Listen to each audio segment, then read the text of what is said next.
નમસ્કાર।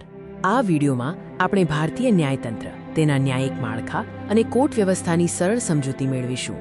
ભારતની ન્યાયિક પ્રણાલી એક પિરામિડ જેવું સંકલિત માળખું ધરાવે છે। ટોચ પર સુપ્રીમ કોર્ટ, મધ્યમાં હાઈકોર્ટ અને પાયામાં જિલ્લા તથા તાલુકા અદાલતોનો સમાવેશ થાય છે। સર્વોચ્ચ અદાલત ભારતની અંતિમ ન્યાયિક સત્તા છે, જે નવી દિલ્હીમાં આવેલી છે।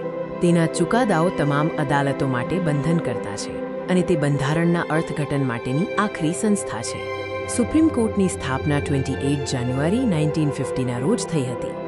હાલમાં તેમાં મુખ્ય ન્યાયાધીશ સહિત કુલ 34 ન્યાયાધીશોની મંજૂર સંખ્યા છે, જેમની નિમણૂક રાષ્ટ્રપતિ દ્વારા કોલેજિયમ સિસ્ટમની ભલામણના આધારે થાય છે।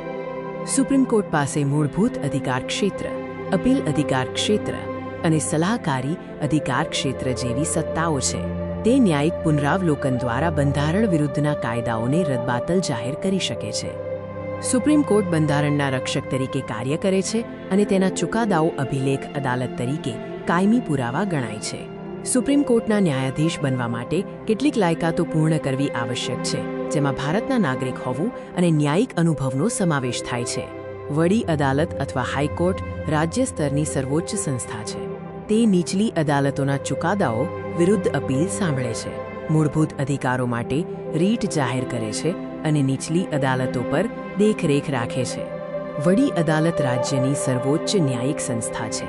તે કલમ 226 હેઠળ રીટ જારી કરવાની સત્તા ધરાવે છે। વડી અદાલતના ન્યાયાધીશ બનવા માટે ભારતમાં 10 વર્ષ સુધી ન્યાયિક પદ ધારણ કરેલું હોવું અથવા 10 વર્ષ વકીલાત કરેલી હોવી જોઈએ। જિલ્લા અને તાલુકા અદાલતો ન્યાયિક પ્રણાલીમાં પ્રથમ સંપર્કનું કેન્દ્ર છે। અહીં સામાન્ય રીતે નવા કેસની શરૂઆત થાય છે। અહીં નાના વિવાદોથી લઈને મધ્યમ કક્ષાના ગુનાઓ ઉકેલવામાં આવે છે। જિલ્લા અદાલતના મુખ્ય ન્યાયાધીશને જિલ્લા ન્યાયાધીશ કહેવાય છે। દીવાની કેસોમાં તેઓ જિલ્લા ન્યાયાધીશ અને ફોજદારી કેસોમાં સેશન્સ જજ તરીકે ઓળખાય છે। આ અદાલત તાલુકા અદાલતોના ચુકાદાઓ વિરુદ્ધની અપીલ સાંભળે છે। તાલુકા અદાલતો સિવિલ જજ અથવા જ્યુડિશિયલ મેજિસ્ટ્રેટની કોર્ટ તરીકે ઓળખાય છે। અહીં જમીન મકાનના નાના વિવાદો અને નાના ગુનાઓની સુનાવણી થાય છે। તેમનું વર્ગીકરણ પ્રથમ અને દ્વિતીય વર્ગ મેજિસ્ટ્રેટની કોર્ટમાં થાય છે।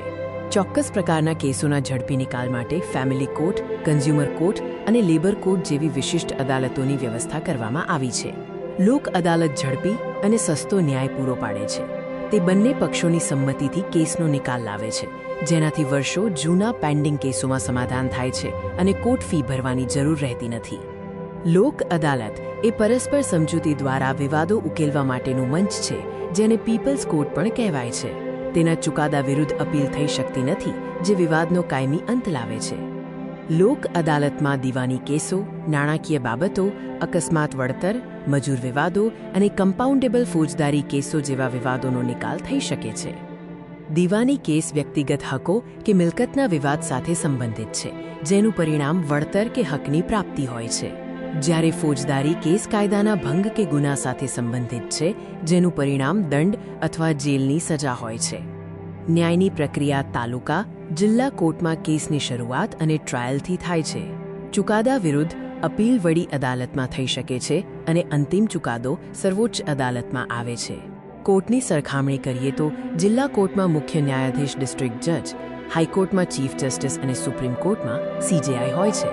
કેસોના પ્રકાર મૂળ ફરિયાદો, અપીલ અને રીટ તથા અંતિમ અપીલના હોય છે। કેસોનું ભારણ દર્શાવે છે કે મોટાભાગની ન્યાયિક કાર્યવાહી જિલ્લા અદાલતોમાં થાય છે, જે કુલ કેસોના 9%, નીચલું સ્તર જેટલું છે। ન્યાય એ જ પરમ ધર્મ છે। આ વિડિયો જોવા બદલ આપનો આભાર।